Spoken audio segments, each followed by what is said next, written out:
Ce n'est pas peu de choses qu'être spectateur. Mais aussi, ce n'est pas facile. Le spectacle humain est à ce point émouvant, et nous sommes si bons juges de l'injustice et des passions d'autrui, qu'aussitôt nous voulons entrer dans le drame. Et cette impatience d'agir, mêlée de la peur qu'il faut surmonter, nous met au niveau des plus furieux, semblable à un médecin qui, en donnant ses soins au malade, prendrait lui-même la maladie. Cet effet d'une violence qui, dans le fond, est généreuse, n'est point communément remarqué. On voit le malade dans les effets, mais on va rarement jusqu'à apercevoir que la cause du mal est dans les passions. Piège où les hommes sont pris depuis tant de siècles. Ils font la guerre à la guerre, mais la guerre est en eux. Je dirais même qu'une guerre juste serait, d'une certaine manière, la pire de toutes. Car on pardonne alors à l'emportement, à la fureur, à la frénésie d'après des motifs honorables et même sublimes. Contre quoi Platon soutient que la vraie injustice est toujours dans cette sédition à l'intérieur de l'individu lui-même, et que la première justice est de se posséder et gouverner soi-même. Ainsi, quand un homme prend froidement et volontairement le bien d'autrui, il y a espoir qu'il a raison, comme s'il enlève une arme des mains d'un homme ivre, ou bien qu'il se redressera par la vue des conséquences, comme s'il enlève à un paysan une terre que lui-même n'est pas capable de cultiver. Au lieu que si un homme en colère rend son bien à celui qui en a été privé, il n'y a aucun espoir, l'aveugle colère ne pouvant tomber juste que par hasard, et même dans la justice, jetant en quelque sorte l'injustice à droite et à gauche. Tel est le jeu des révolutions, qui sont des guerres justes et généreuses. Mais aucune guerre n'est juste et généreuse, si ce n'est par ses motifs abstraits. À l'intérieur d'elle-même, si l'on peut dire, une guerre n'est jamais ni juste ni généreuse.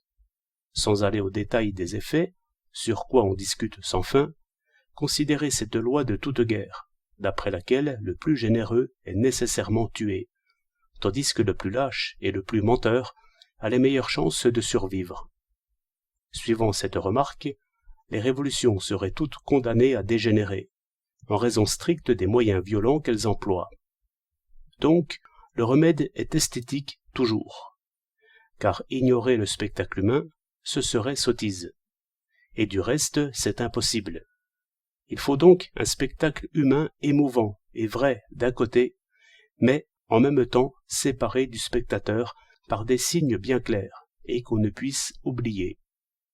Ce que le théâtre assure par ses moyens propres, dont les plus puissants sont cette séparation des gradins et de la scène, ces fables étrangères à notre existence réelle et cette poésie qui détourne de crier.